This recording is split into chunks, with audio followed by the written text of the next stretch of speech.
Hello fellow egoists! Today we'll be looking at all the eye designs in Blue Lock, their meaning and what they tell us about the story. The first important thing to tackle is that the different eye designs in Blue Lock all have a meaning and that they are there to represent the mindset of a character at the moment. Whether they are using their reflexes or in flow, using an ability based on their vision, etc. In that sense, when I'll be talking about the quote-unquote flow eyes, for example, it's not that I'm saying that flow makes you necessarily have this eye design, but that when a character will have this eye design, it's a showing that they are in flow. And this is an important thing to know because it ties into the fact that eye designs can overlap as well as mind states, as we'll see later on in the video. The first eye design we'll talk about is the spiral eye design. This one is by far the most important to understand the rest of the designs we'll talk about. The spiral eyes first appeared in chapter 1 of the series and have been a staple of the series ever since. But what are they exactly? To answer that, I'll let my past self from another video tell you all about it. What do the spiral eyes represent? For this, we can go at the beginning of the manga, chapter 3 to be exact, and read the monster dialogue as I like to call it. In this discussion between Bachira and Isagi, we learn about Bachira's monster. At the time it feels weird to us, but as the story goes on, we learn that Bachira's monster is actually just an expression of his original ego as a striker. What we also learn is that all great strikers have a monster inside of them. They have an original ego that's deep inside of them, and this is the proof that they have the potential to become great strikers. And so just in this, we have something pretty interesting. Bachira is able to tell who has an underlying ego worthy of being called a striker's ego. Though what's really important to understand what the spiral eyes are comes right after. As Isagi gains courage, he tries to tackle Bachira and has the spiral eyes. The key to understanding is Bachira's quote. "Yeah, like that, your eyes looked like that back then." And what is he referencing? When Isagi shot Kira with his direct shot, and most importantly, what did Isagi say when he thought about that moment? That he listened to a him he didn't know. He listened to his monster, his original ego. And so we have our answer. The spiral eyes are showing that someone is fully following their original ego, but most importantly that this person has an ego that can lead them to becoming one of the best strikers in the world. Strikers are born, they cannot be created. And those who are indeed worthy of ever becoming strikers will have the spiral eyes appear at one point when they're following their ego as a proof of that. With this, we can learn what the ego of characters are by analyzing their quotes when they're having the spiral eyes, since those quotes come from their deep ego, and generally the spiral eyes, when looked at through this lens, give us great insight into each character. And now that we know this, we can head on to the shiny eyes, as I like to call them. Those eyes are basically just when a character's eyes shine brightly with their eyes' color, which can also be a gradient such as Hiyori's. Those eyes appear when a character's ego is fulfilled. Though how do we prove that? By using the spiral eyes. The first example is with Bachira's eyes shining brightly when his ego was fulfilled when he found a true monster to play with. The second example, and the most important one, being when Nagi and Isagi fought back in the second selection and Nagi grabs Isagi by his hair. We see the spiral eyes appear and Nagi looking pretty menacing. Though when we look at this scene from Nagi's POV, we instead see Nagi having the shiny eyes and a baby-looking face as if he's not pulling some midget by his hair. So with this example, we see two really interesting things. First, the shiny eyes are related to the spiral eyes and so original ego. In that sense, we can indeed confirm that the shiny eyes are a sign that the player's ego is being fulfilled. Though that fulfillment isn't necessarily good. What I mean by that is that when we look at Ryo during his breakup with Nagi, for example, while he's for sure sad that their duo is being broken, he still has the shiny eyes as he's glad that Nagi is cutting ties with him and not sugarcoating things. There's more to this scene, but important part is that we see how the fulfillment of the ego which leads to the shiny eyes isn't necessarily always something good. Secondly, the shiny eyes' appearance depends on the point of view used. Whereas Nagi looked all menacing with the spiral eyes from Isagi's POVs, he had the shiny eyes from his POV. This is really important since it's a look into another thing from Blue Lock, egocentrism. As Isagi says, everyone is a hero in their story, so they might not realize certain key points about themselves because of that. So if you see a character having the shiny eyes, tell yourself that this may be from their POV and not necessarily how they actually look like. Such as Isagi looking all confident and cool while developing metavision but actually looking pretty creepy from Kaiser's POV. With those two really important eye designs talked about, we can head on to more simple eye designs in terms of explanation. Let's first go with the white eyes as I call them. This is when the eye design of a character loses its color and instead goes into only white. This design is typically used when the character is serious, in shock, or in action. There's not much to say about them since they seem to be basically there so that the author doesn't have to color every time the eyes of characters, such as Nagi for example, who typically has dark eyes when he's not playing and so doesn't have the white eyes. The second simple design we'll talk about is the ego eyes. Those eyes are usually characterized by players having sort of uneven circles drawn with uneven lines making it up. This design is typically used to show a player playing while following their ego or putting in effort via that ego, just not to the extent of having the spiral eyes. The best example to show this is Snuffy. As we know, before Barrow's Rebellion, Snuffy didn't really play fully of sorts. He was basically coping with Mick's death and couldn't play as a shitty brat the way Mick told him to. But it's only when Barrow eventually goes rogue and that Snuffy is starting to awaken thanks to this that we get Snuffy having his eyes shine but also having the ego eyes, and them being most prominent when he says to himself that he can finally follow his and Mick's dream again. Though we also get the ego eyes when Snuffy tells the Ubers to become the limbs of his tactics, since after all this was basically his ego at the time, using safe strategies to win in an adult way. Though, as you might notice, in this panel he actually has two uneven circles instead of one into his ego eye. This leads us into an important thing, how circles are used to show the strength on one's ego at the moment. What do I mean by that? It's that the number of circles in one's eyes seems to represent how strongly they're following their ego at the moment. The best example being Bachira's awakening and Isagi's speech to Ego Jinpachi in the U20 match. During Bachira's awakening, Bachira is consciously realizing how twisted his ego was up to this point. He had forgotten how to play by himself and so decided to take back his ego. And as we see, when he's playing following his newfound ego and that as he says, "Immerse yourself, there's a fire inside of me," and that he follows this fire, we see an incredible amount of inner circles in his pupil.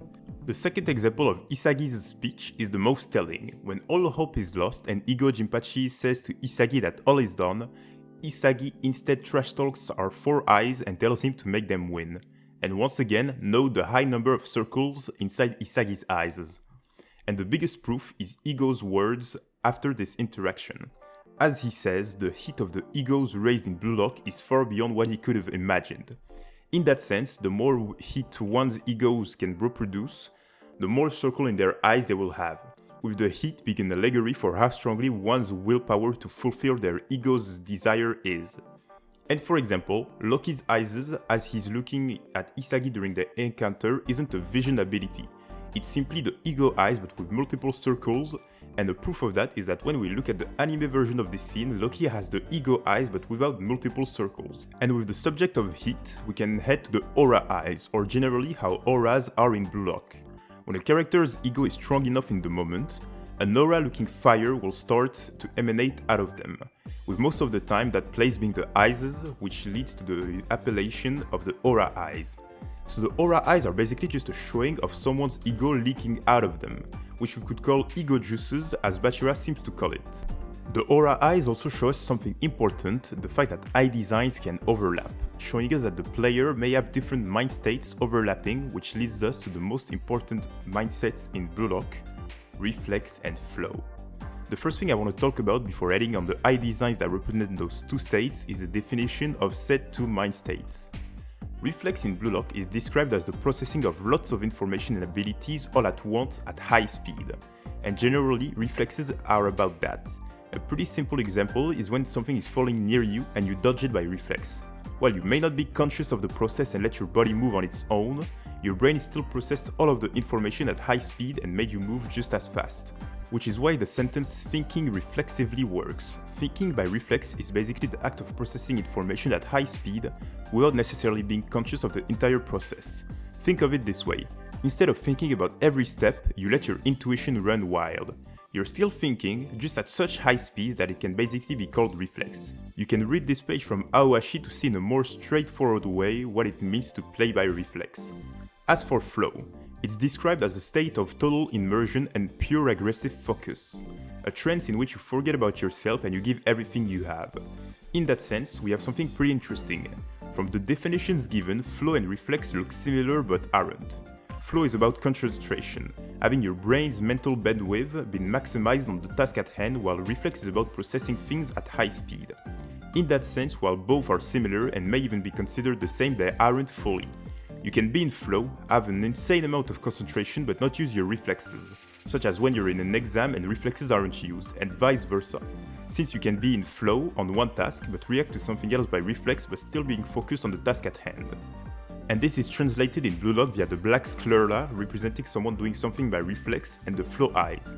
Let's first talk about the black sclera representing plays made by reflex.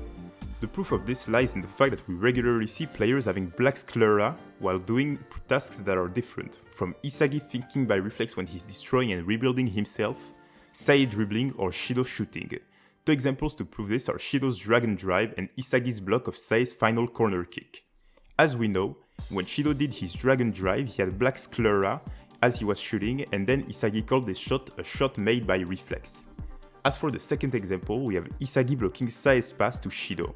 As Isagi says after running straight to defend while having black sclera, he let his reflexes guide him to this risky point, Rin's blind spot.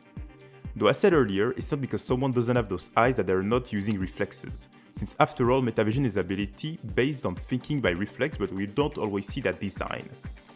Now about the flow eyes. The important part before starting is that the flow eyes actually have two different designs. One can be said to be an extension of the ego eye uneven effect, with all of the circles becoming uneven. The second design being the two uneven effect circles, but with this time lines looking like nerves connecting the two circles. The proof for this is pretty simple. When Isagi enters flow in the Borsche game, we indeed see the nerve design of the flow eyes we talked about earlier. And for the other design, we can simply look at Isagi's last play in the Manshine match, where we see this design while knowing that Isagi is playing while being in flow. There's a lot more to say about the flow eyes, but I'll keep that for another video. With this, we have another proof that the spiral eyes we talked about earlier aren't there to represent flow, in case someone is still doubting this. In the panel where Isagi discovers egocentrism, we see Isagi having both the spiral eye effect and the uneven effect from being in flow, showing that the spiral eyes are indeed representative of a mind state that isn't flow, as otherwise the spiral eye design and flow 1 wouldn't be overlapping this way. Now to move on to our last two standard eye designs of the video, the Metavision and Predator eye designs. I'll eventually make a video about it, but Metavision at its core is about taking the information of where everyone is on the field via your peripheral vision, and then looking into the future via your ability to predict through football IQ. I plan on eventually making a video where I explain this concept, but this time even deeper and while responding to certain questions people may have about the ability. The Predator eye is an ability based on using your vision and kicking abilities as to shoot in a way that makes the goalkeeper unable to react. I made a thread some time ago about this topic, which I'll link below if you want to know about more details on what the Predator eye is all about. As for their designs, Metavision is usually represented in a grid-like design with 3 lines crossing each other and 2 circles in the pupil, looking sort of similar to a radar. For most characters, this design stays the same except for 2 players, Isagi and Ryo. Isagi has puzzle pieces instead of straight lines and also tends to have the spiral eyes inside of his Metavision design. As for Ryo, he has more lines which seems to be put in a way that, just like how Isagi's design reminds us of his puzzle pieces, Ryo's design reminds us of his chameleon pattern. One more interesting detail, which I won't develop about much here, is that Aiku's Metavision design also has the spiral eyes appear, but only on his right eye. This is linked to a certain deeper theory I have about the eyes in Blue Lock, but as said before, I won't develop it further here. Now for the Predator eye. It's usually represented via a slit pupil looking similar to the one of felines. Another thing to note is that the Predator eye has 2 designs, one when the player is in flow while using it and one when they're not. Though it's not because a character has slit pupils that they necessarily have the Predator eye, Shido and Kurona being prime examples of this. And with this we've tackled most of the standard and recurring eye designs, so let's talk about more obscure ones. First is Rin's eye design in the U20 match. I'll say directly, this one isn't related to a vision ability, you can check my video about it to see why. Secondly, we have Karasu's eye design. This one is the weirdest of them all because it seems to be something made on purpose, but if Karasu's vision ability is all about looking for weak spots, it's something that players already do via the Predator eye or Metavision. So there must be something deeper about it, but all we can realistically do right now is just wait and see. And finally, we have Chigiri's 44 Golden Zone eye design. Not much to say on this one, since it just seems to be about Chigiri aiming for his Golden Zone.